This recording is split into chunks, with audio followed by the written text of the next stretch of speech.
Hello everyone, and welcome back to my Nintendo Power Journey.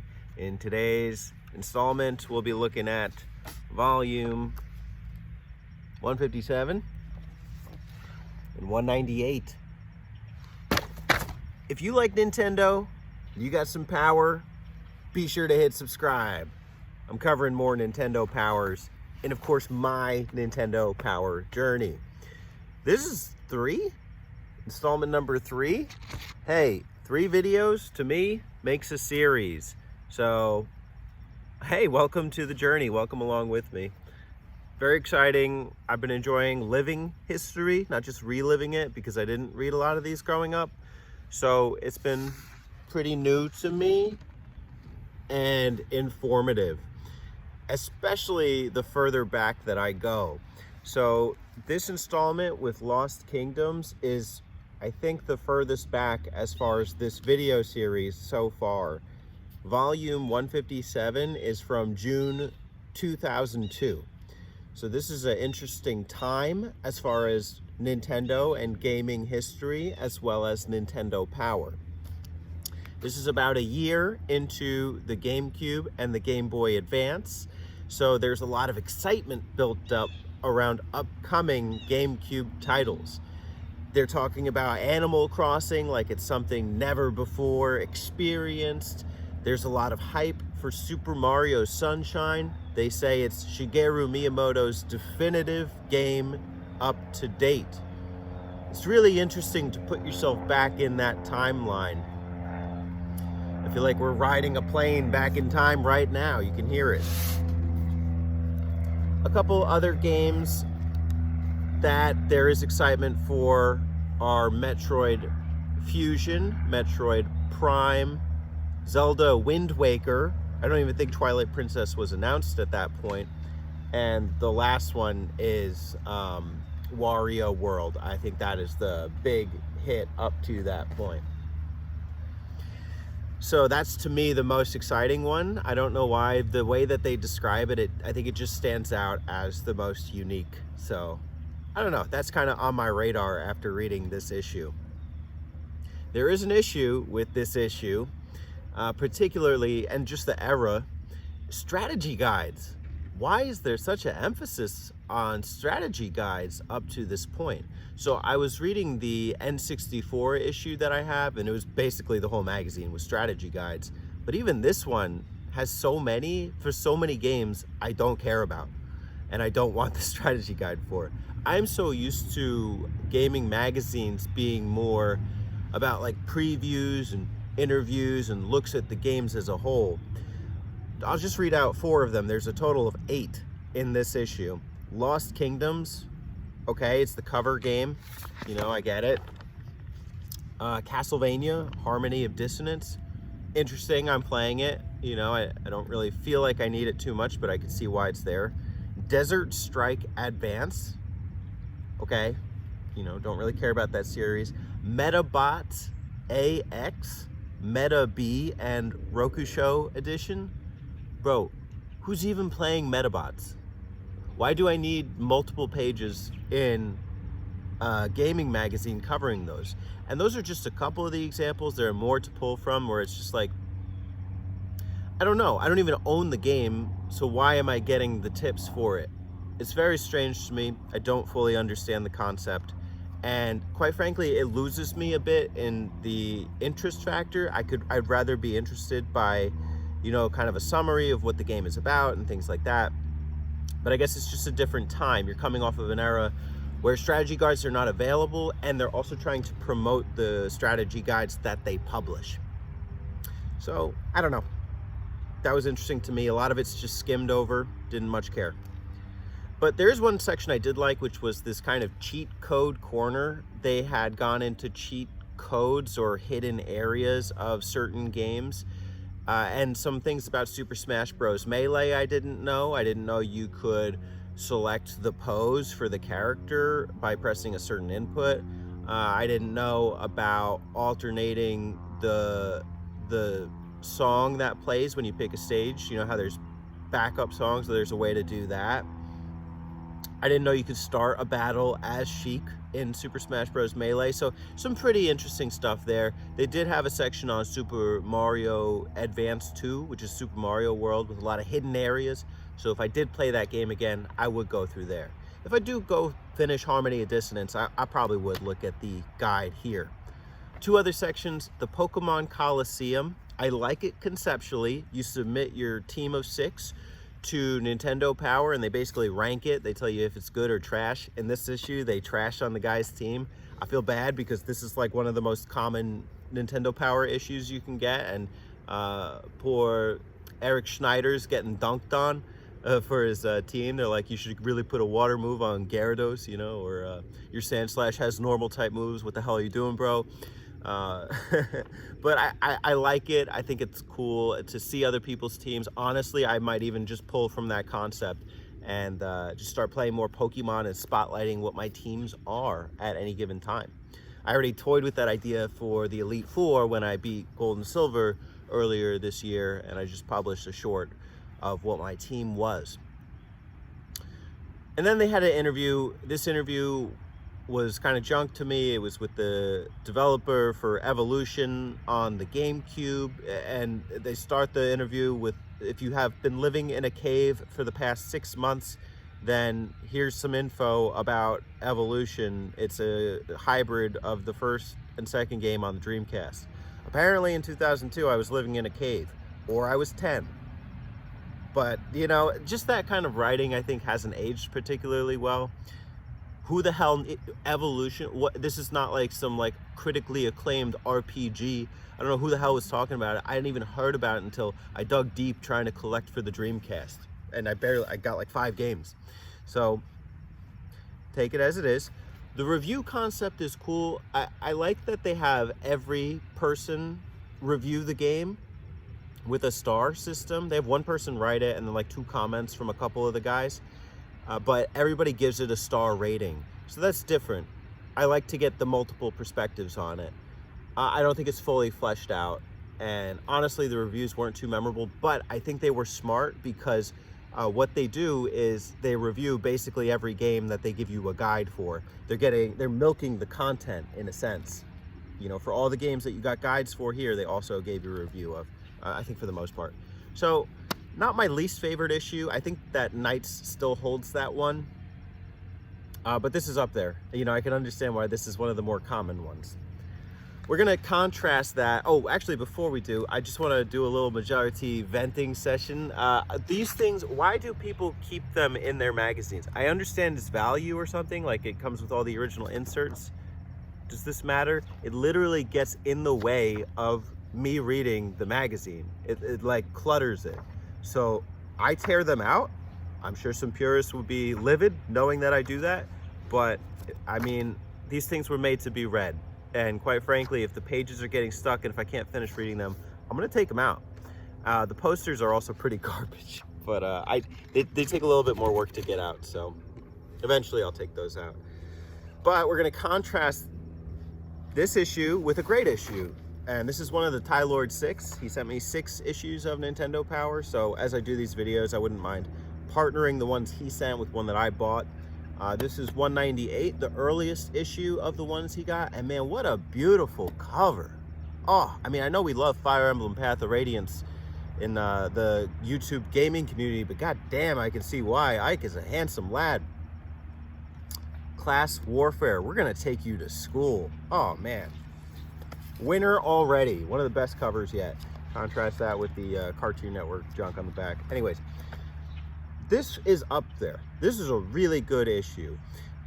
This is a unique time, December 2005. So you are sort of on the outs with the GameCube era and ushering in the revolution, the Nintendo Wii. There's a spotlight at the beginning with the reveal of the Nintendo Wii controller and the hype and excitement around it and the philosophy. Apparently the guy got some hands-on time with Mr. Miyamoto himself and said he was really into the controller and the idea of the possibilities, how it's supposed to be a liberating thing, and the thing that sold him most was playing a demo of Metroid Prime 2 Echoes with the interface, which is funny because they later did the trilogy as the remaster for Wii. And yeah, I mean, time has told that motion controls are not popular, but time and place. I think it was cool for its time, and there were some games that executed it well. That was one of them. Not all of them did, and his opinion stands up, so good job, guy. Couple games that are being highlighted, not many of them stood out to me, but the one that I kind of saw as like the hidden gem here is Mario and Luigi Partners in Time on the Game Boy Advance. I have never played it, but I loved Superstar Saga when I saw how similar it was and how they got the babies, you know, the baby Mario and the baby Luigi as the mechanic for it. I was like, huh, maybe that is a good game to play. So I should try that sometime. Mario and Luigi Partners in Time. 3 interviews here, 3 really good ones. And the first one comes from an American, I want to say. That makes sense. It's from Neversoft, and there's a spotlight on their game Gun. They look at Neversoft's Gun, the gun they own, the one and only. No, I'm joking. They probably own more than one gun. But especially for development of this game, they developed Gun on the Nintendo GameCube. It was one of the first big open westerns. And I didn't really read into it. I didn't care. I don't care about that game. But it was interesting to see, you know, how that was like kind of an untapped market. And that was what they went into with this like little mini interview with the president of Neversoft, Joel Jewett. I don't know. Matthew McConaughey looking guy, you know, got the stash, looks straight out of the West. But yeah, he communicated in a way where it's like he seems like kind of a humble dude and down to earth. Like, yeah, you know, back when we did Tony Hawk's Underground, we were always toying with this kind of idea. Oh, what about big guns? You guys did that one? Well, I don't know where you heard about that one, but yeah, we've been toying with this idea. Anyways, I like kind of the gung-ho energy, and I like that they're not just focused on Japanese figures here. So that was a cool little moment. Obviously, I don't much care about, I don't know anything about this company. I've played Tony Hawk games. I know of the game Gun, but that's where that ends. Second interview was with another Nintendo guy, Takumi Kawagoe. I'm looking at his name. I would not have remembered any of these. He is the man behind the camera, especially with preview trailers. So this particular interview is supposed to be about a deep dive into Twilight Princess and what you could expect going forward, because this was of the E3 trailer. They even mentioned it. You know, you've probably watched this trailer 500 times and you've been trying to dissect it for information. It was really interesting to me to see that that was actually still in December of 2005, but I guess that makes sense because the game did launch on the Wii as well as came out on the GameCube. I forgot that, but yeah, I don't know. I'm getting kind of sick of reading the Nintendo guy interviews because they do a lot of not talking, if you know what I mean. Like, he starts off like, you know, a little bit of like inspection into the trailer, like, oh yeah, you might notice that it's a little bit darker than previous Zelda games. I really want to highlight that it contrasts between the light and the dark in the trailer. And I have a assumption that maybe Zelda won't be so bright and chipper this time, but I'm gonna stop there. Now I'm gonna just tell you about my philosophy. Okay, look, as a Nintendo fan, you want the deets, you want the details, you want to know what's going on with Zelda. You want more information, and they're just not giving it to you. Granted, you know, probably better you don't know going forward. But they have a way of giving you a business-minded answer, and I kind of hate that. I didn't hate the interview, though. I appreciated one thing he said, which was that when it comes to making trailers, I want to show the gameplay above the cutscenes. I want you to feel like it is a gamer-centered focus, that we are doing this as a game first and not a movie. And I appreciate that because I've seen a lot of trailers in my time that are just cutscenes and it does not tell you anything about the game, and it feels deceptive, it feels shady. But, you know, this is the big guy at Nintendo. Enough said. Also says that he had influence on the 3D cameras of the N64 and had even gone back to working with Nintendo as early as 1989, and mentioned something about Star Fox 2. So he also likes Star Wars, so there you go, guys.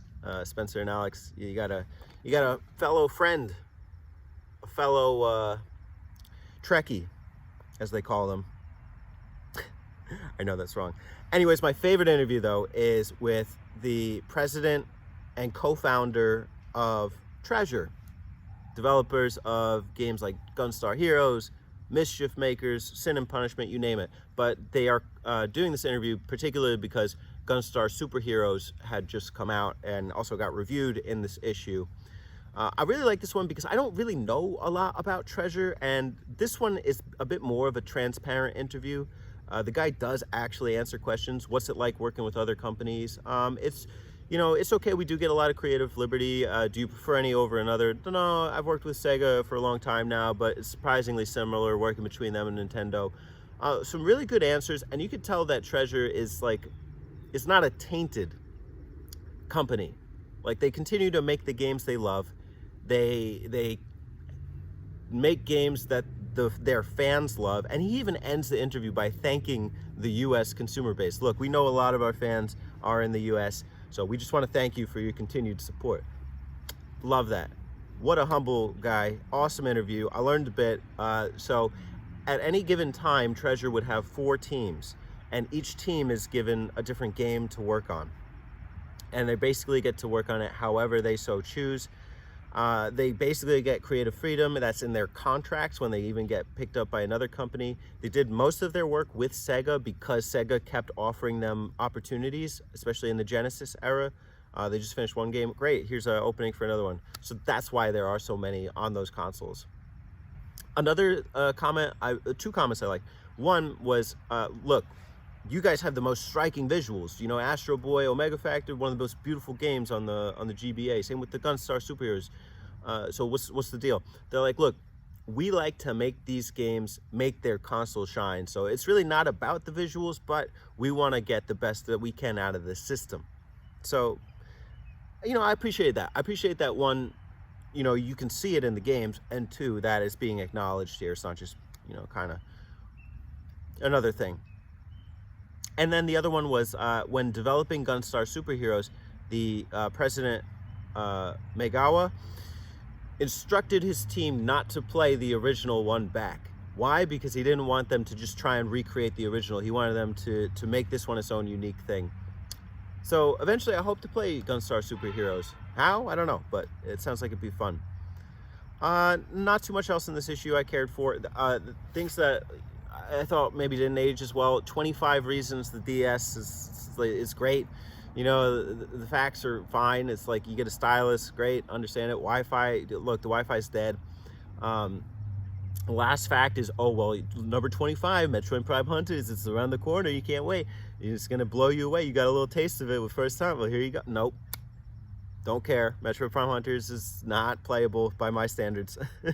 I'm sure it's a fine game. I've never managed to get more than like 20 minutes into it. So 25 DS facts, I would redo that today. And then again, with the strategy guides, you know, we're in 2005 here, and they're okay, they cut it down. They went from 8 in 2002 to 3 in 2005. Good. They did it for 2 out of 3 games that I would care for. So Fire Emblem Path of Radiance, Pokemon XD, Gale of Darkness, and then a Spider-Man game. I was with the comic book games. They did that in the 2002 issue as well. I just don't need it. And I feel like if I want it, I'll get it. But they're like, here, check out this 9-page mini guide on Fire Emblem Path of Radiance. It'll be sure to get you off the ground running. And it's like, yeah, but I would have known most of this stuff anyway, especially if I got the manual with the game. So, don't know. I don't know how to feel about it.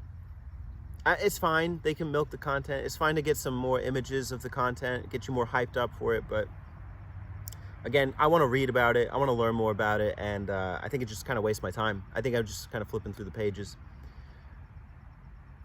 Good issues, though. I didn't dislike either of these. I'm really happy to have read them. This one may be a bit harder to get than this one, but they're both good for what they are. Anyways, this is installment 3 of the Nintendo Power Journey. Hopefully this was not in the camera lens, but if it was, I'll move it over. Just under 20 minutes. I'll cut it short here. Thanks for watching. Stay strong. Get you some power. Nintendo power.